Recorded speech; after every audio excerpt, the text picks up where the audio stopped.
carrying out a very large number of reforms, which, as you will see, very often you are beneficiaries of, but may not actually realize the amount of work that is going on at the back.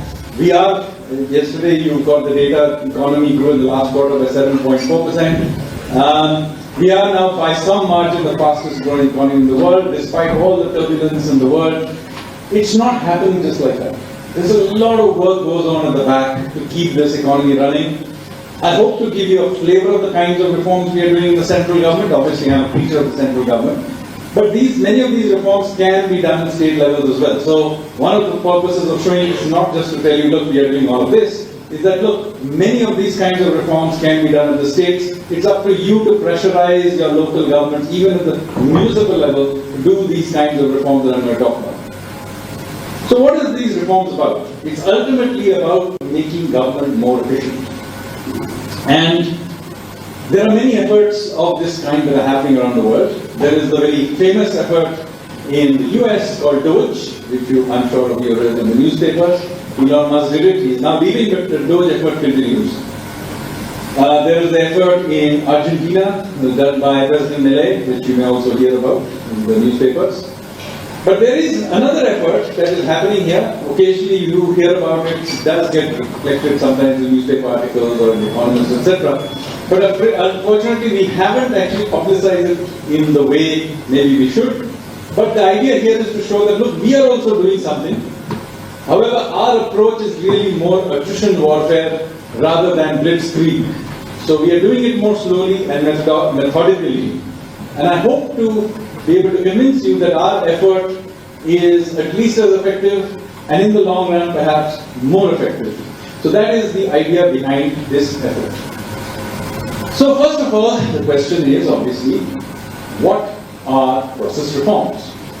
Now you see, mostly when you're talking about economic reforms, you hear something called structural reforms. So you get so-and-so structural reforms. So what are structural reforms? Structural reforms are reforms that change the structure of something. So for example, GST, that's a structural reform. You change the structure of indirect taxes in this country. You have insolvency and bankruptcy code. That's a structural reform. You change the way you dealt with bankruptcy in this country. Or you have inflation targeting. So earlier on, inflation in India used to be in the 8 to 10% range.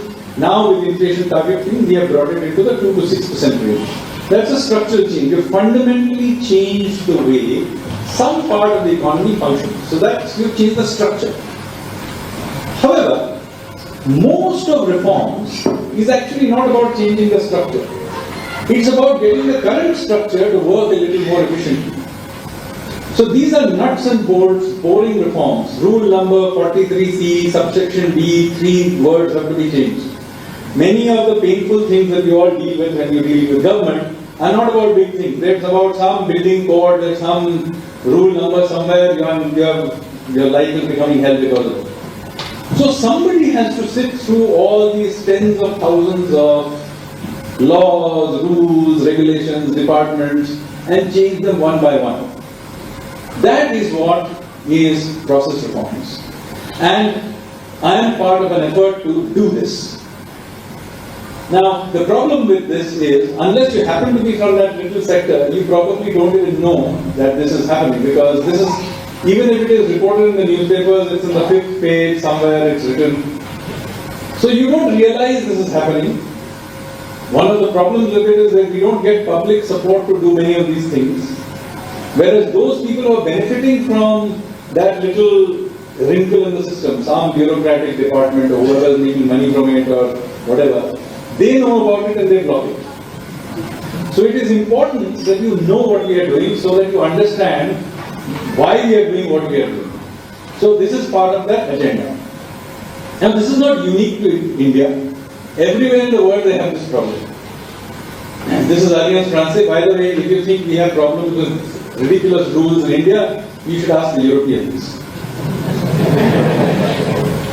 And of course, Americans have this. I mean, here is a country that was created on the basis of not wanting to pay taxes.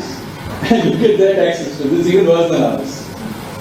So, over a period of time, all large systems, it can even be a large company, it may even be Allianz Francaise, will accumulate processes, departments, and all kinds of things that even if it had use in the beginning, now no longer has any use.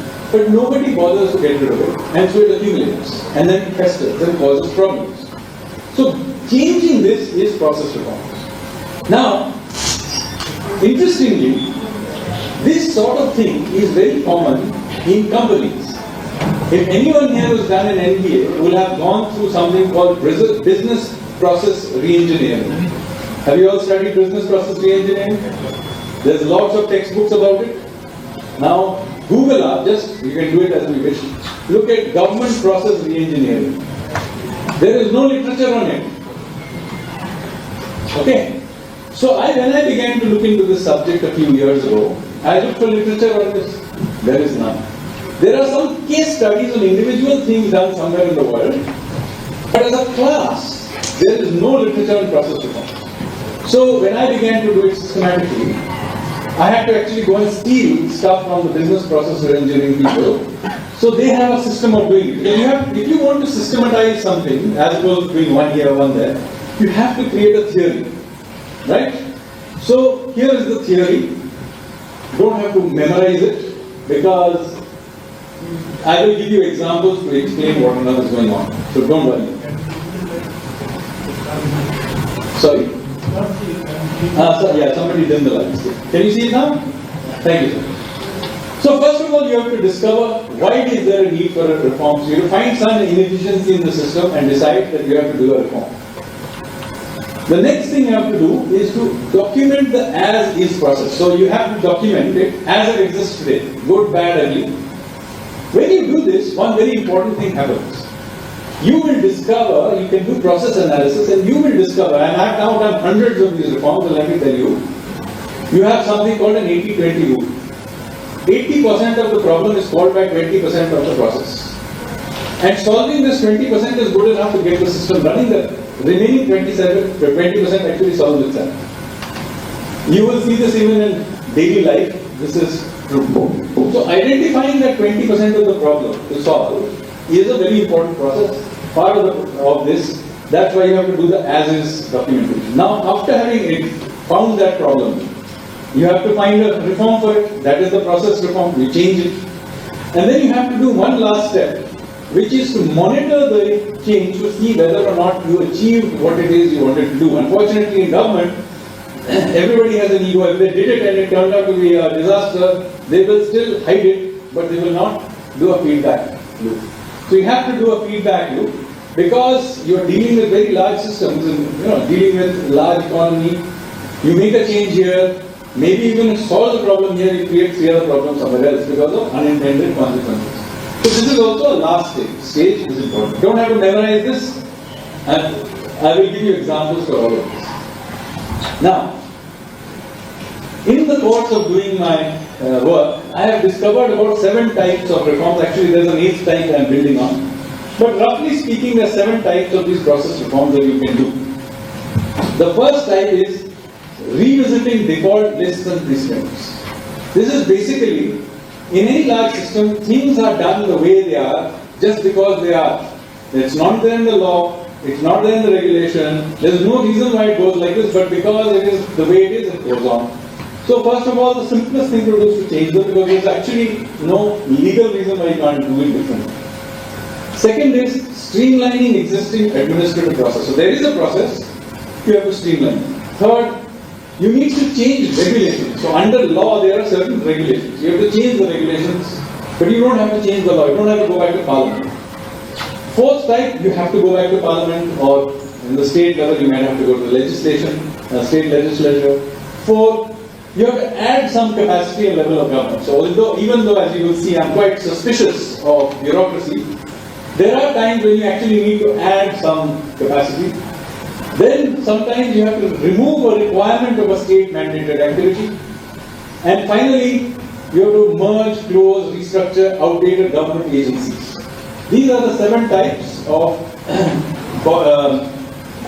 that you can, types of reforms you can do. And I'm going to give you examples of each one of them. So let's start with the very first one. What happens is that any large system, as I said, will have a default. So I live in Delhi, so it is full of embassies. You go to embassy party, every embassy has a list of guests. Those lists are never revised. Okay? They are never revised. Some few added every year, but it's never revised. The rest, net result of it is, when you go to an embassy party, you will suddenly discover somebody who was famous in the 1980s and you have not heard of them since and you thought they were dead. You discover them in the embassy party. This might be going through Alliance once, so you just check. So similarly, the government of India has lots of these lists. Okay. So one of these lists is a list of national monuments. Okay. So let me tell you a little bit about the list of national monuments. So India has 3,695 national monuments. So how did we end up with this list? It turns out that more than 2/3 of them were essentially simply inherited from the British government. So when we became independent, there were national monuments of the British, we got them. And of the rest, most of them are from the princely states. So they are also pre-independent. So basically the list of national monuments we have today are almost entirely the list that we had before independence, except for a handful that were added afterwards. So some point in time, about 2 years ago, the Honorable Prime Minister gave me this list and said, have a look at it to see whether this makes sense. I have no idea why he gave it to an economist, but anyway, here I am. So I went to look at the list and here is what I found. First of all, there are a few dozen institutions of, see, this also needs process reform. So I discovered there are a few dozen national monuments that even the Archaeological Survey of India does not know where it is. I am not kidding, and this is not a new thing. There are questions in Parliament in the 1970s where some MP has stood up and said, do you know where this place is? And the Archaeological Survey of India has written in an official answer saying that they have no idea where that is. Okay, some of them have disappeared into dams because of the thing, some of them have got built over, some of them stolen, I don't know what has happened. There are dozens of national monuments that nobody knows where they are. Of the rest, there are hundreds that are actually colonial era graves. And I'm not talking about some beautiful, Victoria Memorial or something, beautiful looking building which needs to be preserved. Some of them are graves of obscure PWD engineers who nobody, including the British, knew who they were. So I found in Nagaland there was some PWD engineer who had been killed by local tribesmen about 100 years ago. His grave is about the size of this stage or even smaller, and it's a national monument. All the rules and regulations that apply to Taj Mahal apply to it. So it has 100 meters plus 200 meters, that's a 300 meter radius that is protected. So you can imagine the problems it causes of the person who is farming there, who has a house there, and so on. All of them have problems because of this regulation. And there are hundreds of such random things. Meanwhile, the poor Naga warrior who had killed him, nobody knows where his grave is. I think he's a freedom fighter. Now, I began to look into these lists. And here is one of one example of such an absurd thing. So it's the statue of John Nicholson. Now who was John Nicholson? He was a British brigadier general who was responsible in 1858 after the Great Revolt in the retaking of Delhi and its sacking. So in 1858 after the Great Revolt, the British, when they took back Delhi, that's what is now the old city, the walled city, he sacked it and carried out a massive massacre. So even by the standards of his time, it was considered to be absolutely extreme. Anyway, he took the place over. Now the British were very grateful to him for having put down the revolt. So in front of Kashmiri Gate, some of you have been to Delhi will know why Kashmiri Gate is one of the most crowded places in Delhi, in old Delhi. They built a statue to John Nicholson and they declared it a national monument. His grave was also converted to a national monument. Now we became independent in 1947. So this became a national monument of the Republic of India also. Now that is not the funny part. Here comes the funny part. Somewhere in the 1960s, his village in Northern Ireland wrote a letter saying that, look, in 1958 in fact, they wrote a letter to the Indian government saying that, look, you have no use for the statue of John Nicholson presumably now. Can you give it to us?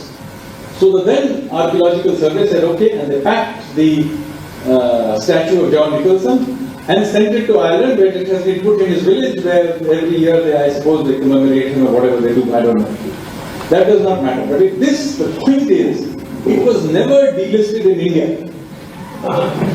So therefore, the empty spot where his statue has stood continued to be a national monument. And this applied to 300 meters around that place. So if you were living in Kashmiri Gate area, which is a very crowded urban area, and you have a house and you wanted to do some minor repairs in your house, you had to get permission from the circle in charge of Archaeological Survey of India. So you can imagine the amount of harassment, the bribes, all kinds of things used to happen. So you will be pleased to know that once I discovered this as a part of my research, I finally made a big fuss about it, and last year in July it has been delisted.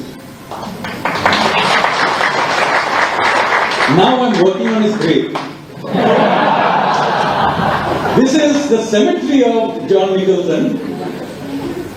You can see the board over there, the blue board, which declares that it's a national monument. It also says that if you did anything bad to it, that very bad things will happen to me. And you can see it's protected by all those grills, and 300 meters around it is protected. So, ironically, modern Indian Christians who may die in that area cannot be buried here. Because we considered a desecration of John Nicholson's grave. So this is the kind of absurd things that I am doing. I am right now in the process of trying to get about 120 of these bizarre monuments delisted and 80 new ones listed. So this is the first kind of reforms that we are doing.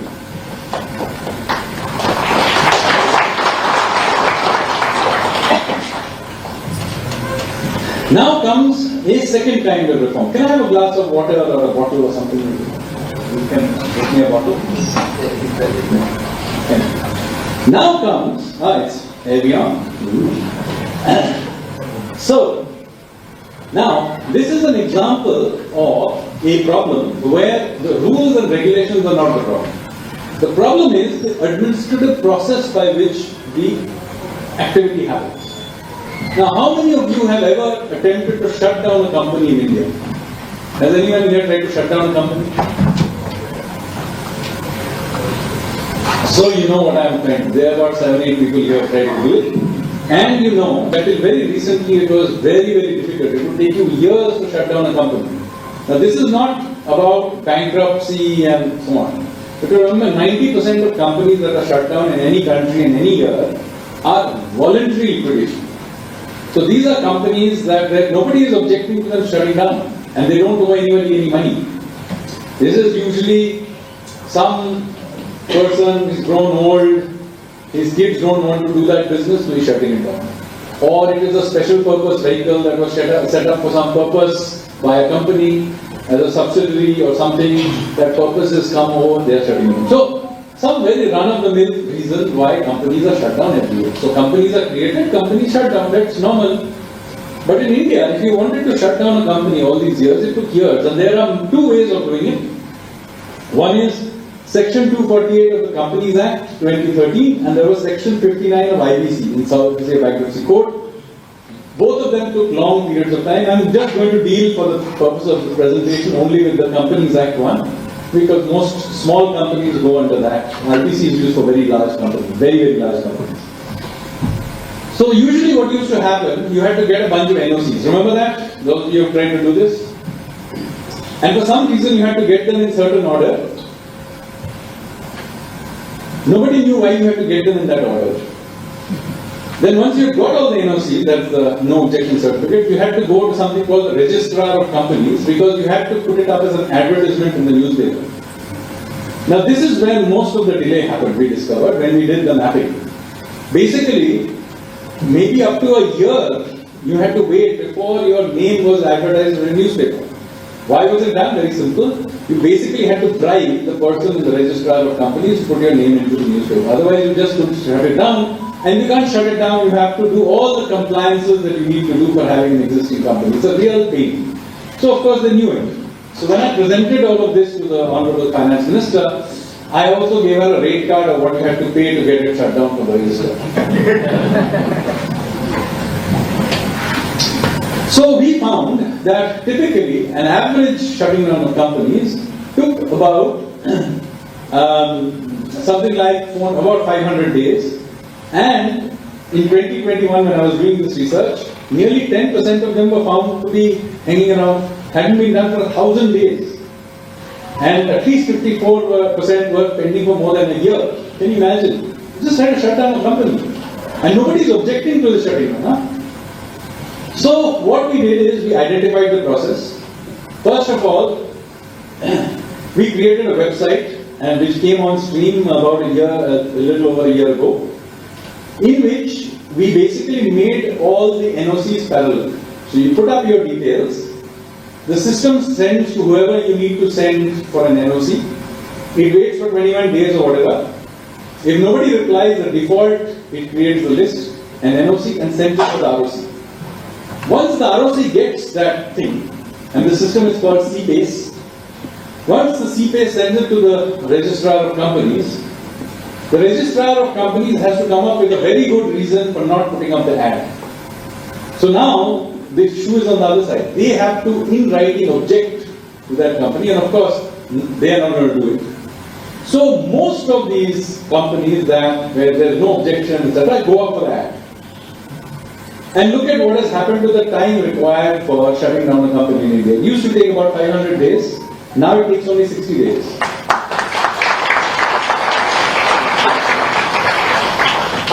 This is, by the way, faster than Singapore. We are doing something similar with the Section 59 of IBC as well. Okay. Here is the third kind of change. Here, the law does not have to be changed. The problem is in the regulations under the law. And this is something, by the way, pertains a lot to those of you who are in the IT or BPO type sector. So Bangalore will hopefully appreciate this a lot. This particular change that I did. And mind you, I am giving you examples of all live cases that I have either worked on or am working on. So this is not something that somebody else is doing, I don't know exactly. I am working on them, so you can ask me whatever questions you want about it. There used to be, how many of you are in the IT or BPO type sector? And how many of you know about something called the Revised Terms and Conditions Other Service Provider 2008? How many of you know about this? Not many of you, right? Okay, let me tell you something about why this was so important. This was important because this related, you see, other service providers is a legal term for the telecom ministry for those who use their telecom systems for doing commercial activity. So this is basically OSPs were the BPO, IT enabled, etc. services. However, under the original rules till 2020, this rules were set in such a way and the definitions were so vague that effectively anybody working from home was in violation of these rules unless you had taken explicit permission to use telecom lines to do business. So, till 2020, if you were working from home, you were doing something illegal. Just imagine. Now, not only that, in order to get permission from the telecom ministry, you are required to have an EPA-BX machine in that location. Now again, this is 2020 when I discovered it. EPA-BX machines, I don't think anybody young here would even know what it is. Then you needed a separate registration restrictions by every location. Okay. So, if you were working on your laptop from home and you had specific permission from your bedroom and you went to your toilet with your iPhone and were doing some work on it, illegal. And then even better, you had restrictions separating domestic and international OSPs. Now imagine this situation. Let's say you are Singapore Airlines, you have a BPO, back office for air ticketing, etc. in India. There is a Indian national in Singapore, buys a ticket, flies to Delhi or Bangalore, and then has a problem. He calls the BPO to solve the problem. Now, how does the BPO know whether you are international or domestic? More importantly, why does it matter? But this was all the kinds of useless rules you had under these OSP regulations of the Telecom Ministry. And of course, because virtually they were clever enough not to impose it on the average person who was, because they knew that then they'll get caught. But the telecom officials used to happily apply it to all the people who are doing BPO, IT enabled services, so on and so on. So all of you who work for these services, please talk to your compliance people. If they were working before 2020, they would be dealing with this. Hundreds of crores of bribes are paid for this. Not to mention harassment, delays and so on. So the question is, how did I discover this problem? I discovered this problem because when the lockdown was announced in March of 2020 because of COVID, the Telecom Ministry issued a circular stating that these regulations would not apply for till December 2020 in order to allow people to work from home. Now, I had no idea that there was a problem with people working from home. And by now you know I'm a suspicious sort of chap. Usually when you were to regulate something like this from the bureaucracy, basically I know what they are trying to say is that, look, we are letting you off for now, but we want you to remember that these regulations normally apply and you have to keep paying your price later on also. That is what they are really telling you. So because now I saw what they were trying to do, I began to push for changes. And yes, we managed to get one set of changes done in November 2020. But very cleverly, Telecom Ministry fellows inserted certain clauses which meant that they didn't fully change things. So I then forced another round of changes in June 2021. So now the whole thing is gone basically. I've made those laws toothless. It doesn't apply. Now we have a clear definition of OSPs. It basically applies to voice-based services, which is basically nothing. Everything works on data now. Interconnectivity of infrastructure, sharing, not a problem. Guidelines, you can work everything on the cloud. You don't need an EPI-based machine. There's no distinction between domestic and international. Basically, I made those rules toothless. I would have preferred to scrap them, but I found this as an easy way of doing it. Anyway, I made it toothless. And look at the impact you had as a result. In a NASSCOM study in December 2021, it was found that 92% of IT BPO type sectors, 92% of them saw their compliance reduced. And 28% of them saw 50% reduction in their compliance requirements. So subsequently you had this GCC boom in India. It was made possible because of this simple rule change.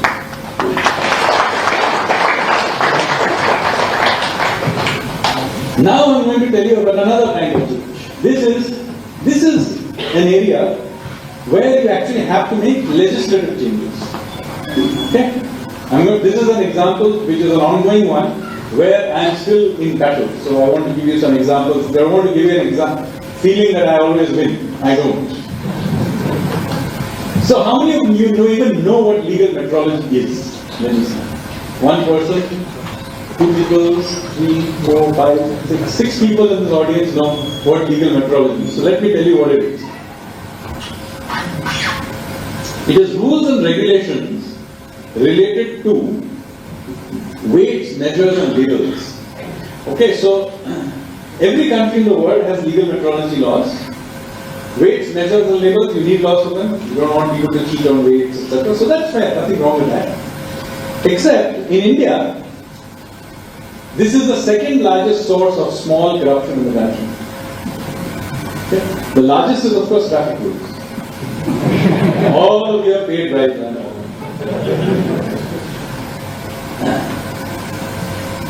So what happens? Why is it that in India there is such all-pervasive corruption as a result of legal metropolis? Let me tell you. Because the way the law is written, it requires that essentially, on the first instance, you get a small fine. But on the second time you do an offence, you can be sent to jail for as much as 7 years. Okay. So let me show you what happens with data. Here is data till 21, 22. I should actually extend it. But anyway, you can see the number of cases in the first instance is almost 1 lakh every year. And the number of cases is second cases is only 5, 3, 2. So the legal metrology department, that's the consumer protection department, usually presents this data. They've stopped publishing it. That's the problem. Because I pointed it out. They used to present as, see, we are so effective. Once somebody has been caught doing something bad, they never commit another crime again. In reality, what is happening is the following. These legal metrology fellows go to somebody, they find some small error. It could be, the label is in the wrong font, some small thing is there in weights or measures or something. And they say, it doesn't matter, my friend, I am just going to give you a 2,000 rupee fine, to keep you happy, pay it to write it down. So if you don't know about this, you will pay your 2,000 rupee fine. But now you are their slave for life.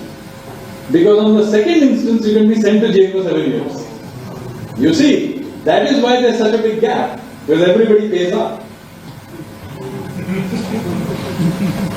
So I began to fight for changes in this, and in Jan Vishwas Bill of 2022, I tried to make some changes. And yes, they made a lot of changes. They decriminalized a lot of those things. I was very happy.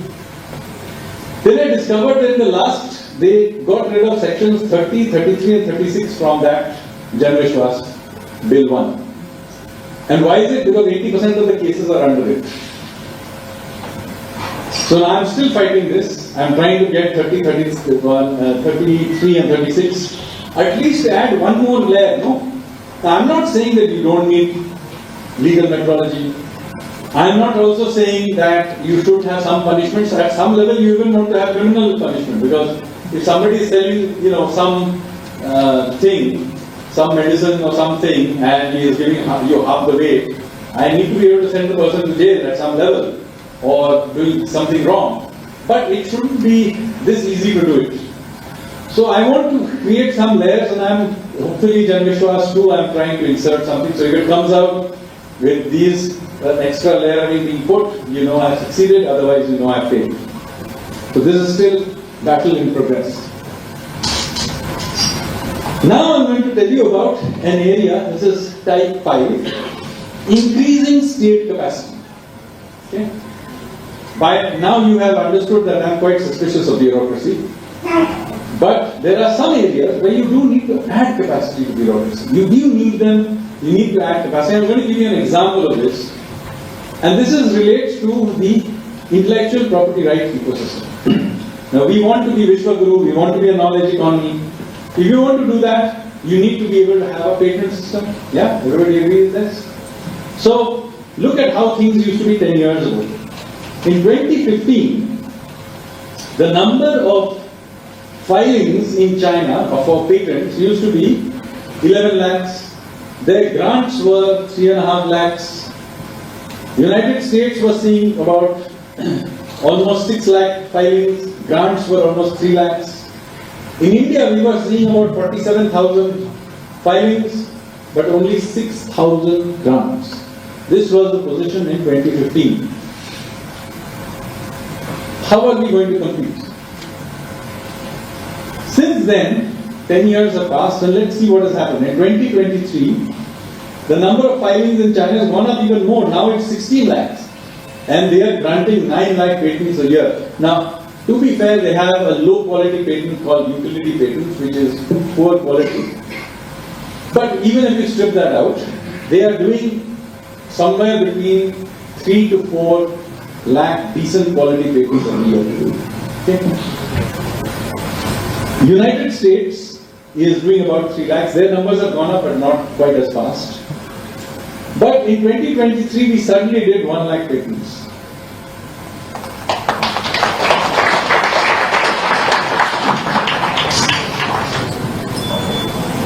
So it's still much lower than what the others are doing. But at least we are in the same zone of comparison, right? It's gone up, I don't know, almost 15 times. And in fact, we now have a new problem. Earlier on, Indian innovators used to not patent in India.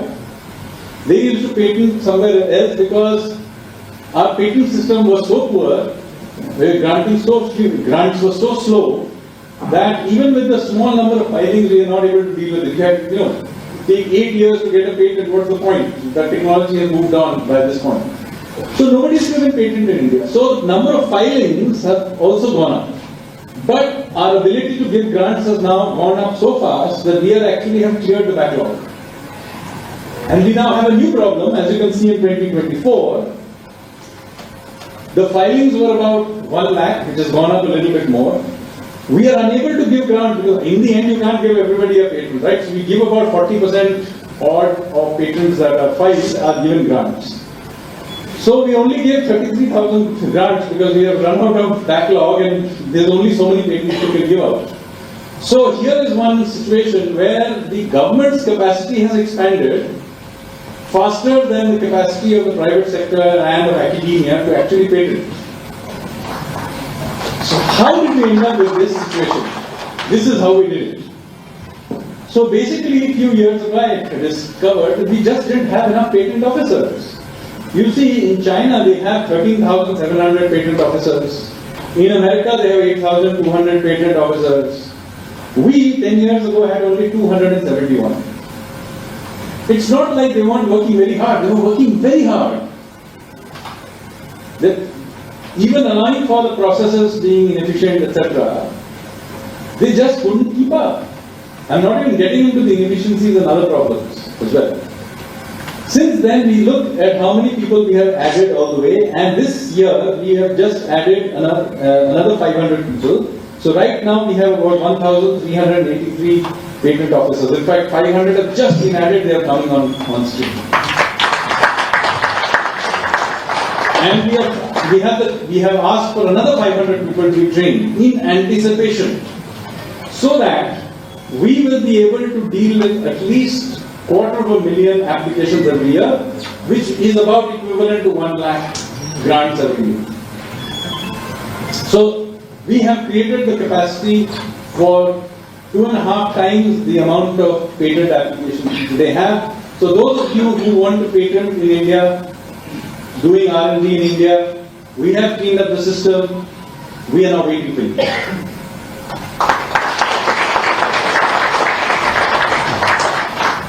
Now, I am now going into another area where you have to remove a state mandated activity. So how many of you know what mediation is? How many people here there are quite a few people who know what mediation is. Lawyers, I presume. So mediation is basically a pre-litigation process by which two groups who may have a disagreement, rather than go to court, they come together and they get mediated. I have nothing against mediation. I like it. It's a good idea. Except in India, when we try to encourage mediation, we introduce something in Section 12A of the Commercial Courts Act of 2015, where we actually made it mandatory to do mediation. Now it may seem like a good idea to make it mandatory. Why go to court? Please try to mediate beforehand. But let me show you what happens as a result. The data shows that in something like 98% of the cases, the mediation fails. And these people have to go back to the same courts anyway.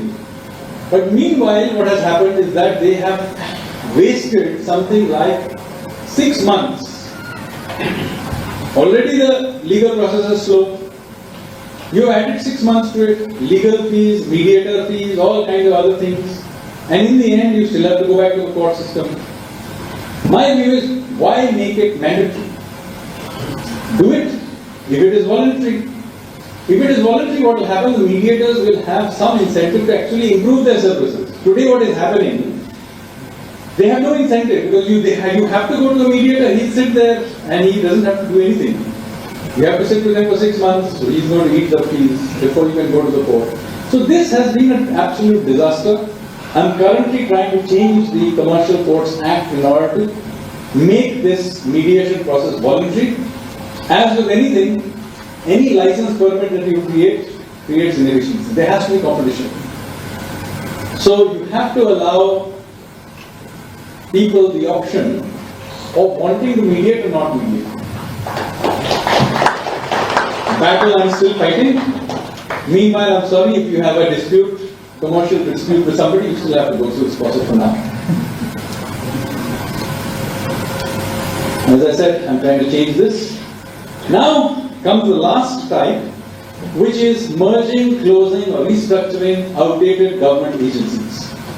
Now any large system, and certainly governments, state government, central government, everything, will always have departments, autonomous bodies, tribunals, all kinds of bodies that have gone past their useful time. Maybe when they first built them had some sense, but now it has no particular use. But those bodies are never shut down because by the time there is already an interest groups who want to keep it alive. In fact, in many cases, those bodies never even had use in the beginning because they were in fact created to accommodate some post-retirement gig for some bureaucrat or some politician or some judge. So these bodies lie around, many of them have acres of land, they're getting every year budget, but nobody knows what they do. So somebody has to from time to time go in there and shut them down. This is what DOGE is also trying to do in the US. But in India we have been now doing it for some time. And we have actually shut down quite a few bodies. They include Tariff Commission, All India Handloom Board, All India Handicraft Board, Rashtriya Mahila Kos, Children's Film Society. We either close them down completely or we merged it with some other body, etc. They don't exist anymore. Now every time you try to do this, you will end up annoying a lot of people. Because obviously the interest bodies who benefit from this thing existing, even if it is serving no public purpose, it is serving private interest. So it is not easy to shut some of these down. I'll give you one example of this. We had something called the All India Handicraft Board. Now when we tried to shut this down, immediately there was a lady who was heading it for some 20 odd years. She got very annoyed. She said, see, this is a fascist government. It does not like artisans and handicrafts and so on. Look, it's not about us loving handicrafts or not. Question is, does this body do something useful? And are there other organizations that do something in that same space? That is the reality. So, for handicrafts and artisans, there are many bodies. There are cottage industries and Korea. There is Khadi. There is Silk Board. Although those of you from Bangalore may want to shut that down because of traffic.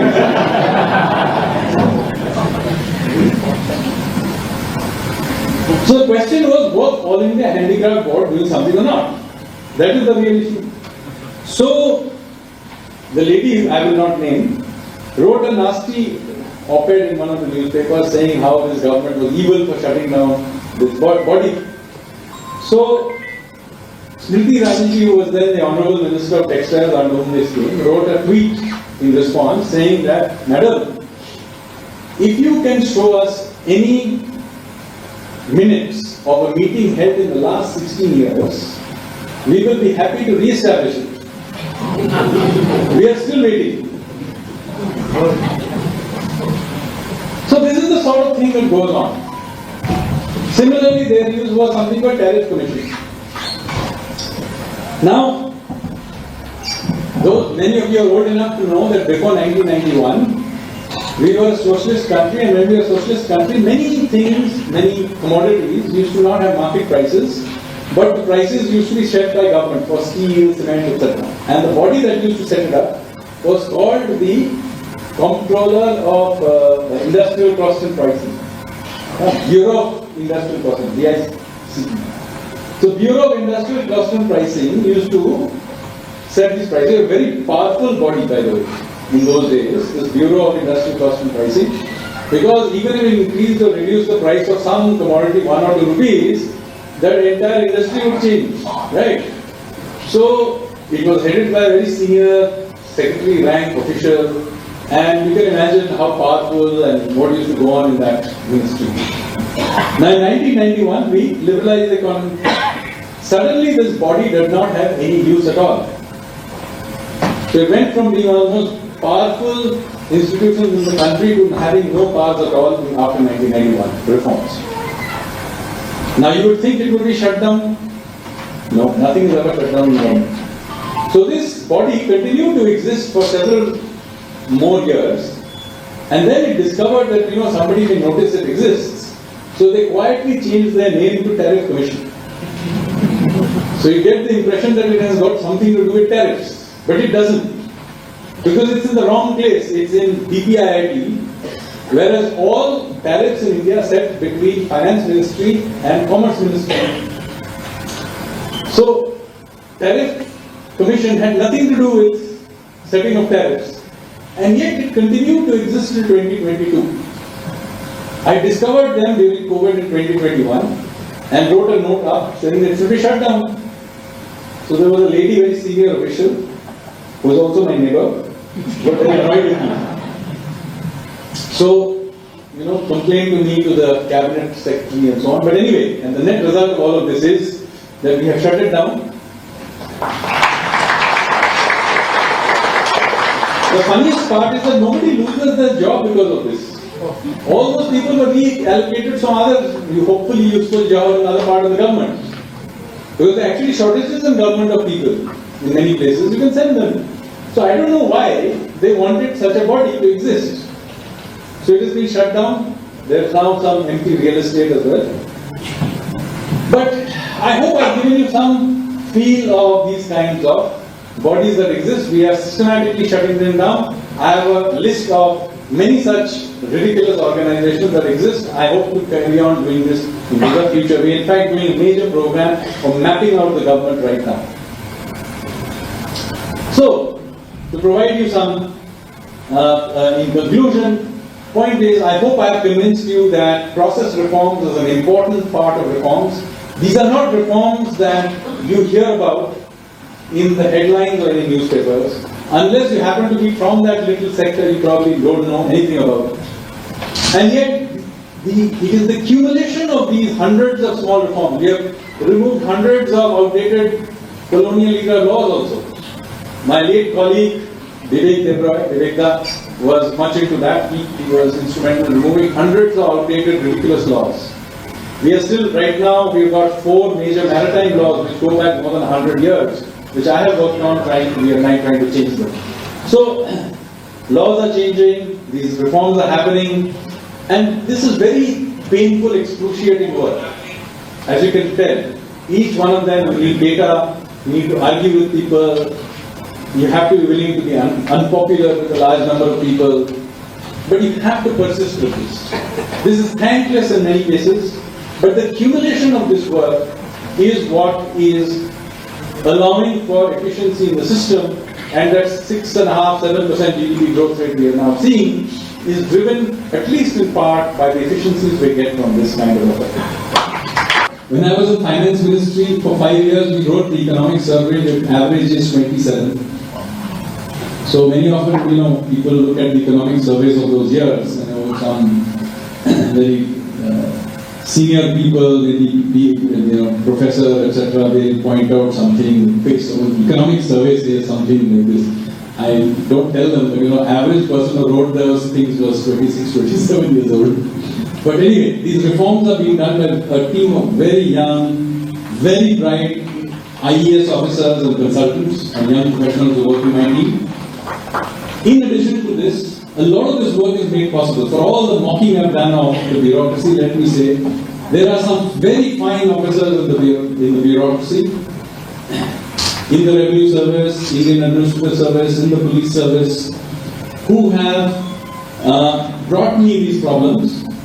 They have stated that, look sir, we know that this problem exists, can you do something? They have helped me map these out. Sometimes the solutions I have done is their solutions. I have to write reports and make a fuss about them. Very often it's difficult for them to do it inside the system. But I have had their support. I have had the support very often of young startups who are trying to enter into that sector. I have had, by the way, some of these reforms have been done with the help of, by the way, Bangalore has helped me very much in many of these reforms. Those IT BPO reforms I talked about, the OSP reforms, I was helped by a classmate of mine who is a very well-known lawyer in Bangalore called Rahul Mathan. He lives here, is a well-known lawyer in the IT space, but he was a classmate of mine in Kolkata. So he helped me with many of them.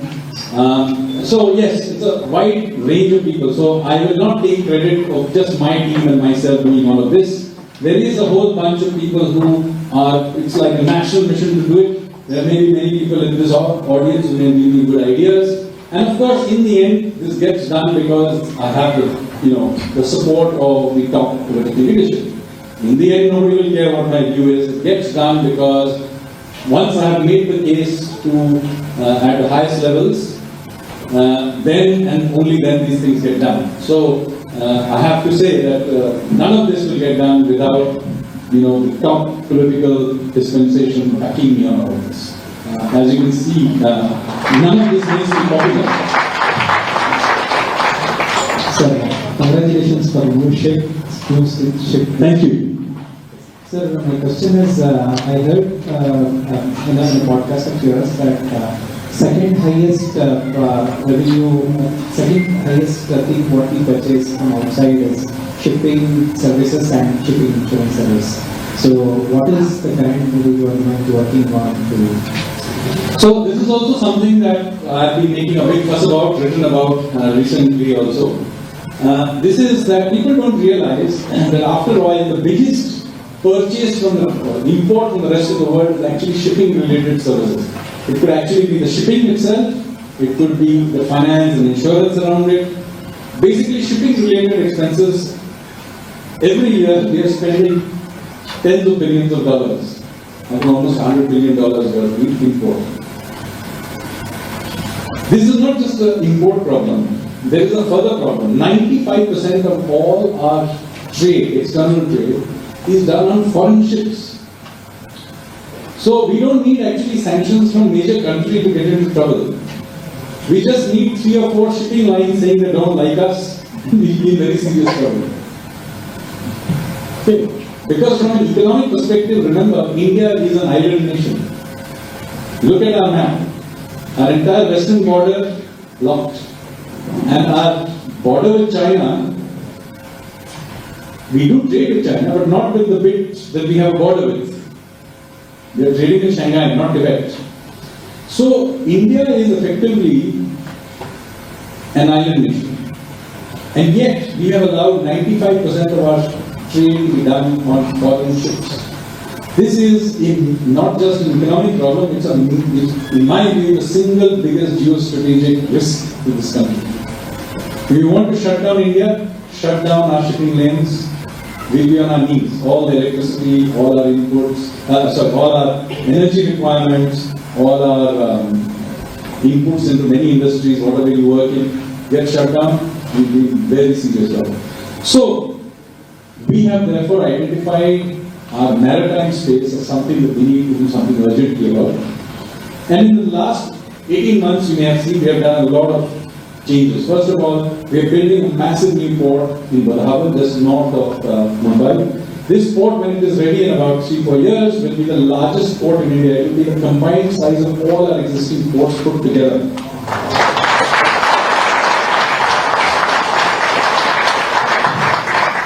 Now we are putting a huge push into shipbuilding. Now look at the absurdity here. India can make aircraft carriers, we can make nuclear submarines, but we don't build tankers. We don't build, container shipping. This is crazy. 60% of all the container ships in the world and tankers and ships in the big ships in the world are produced in China.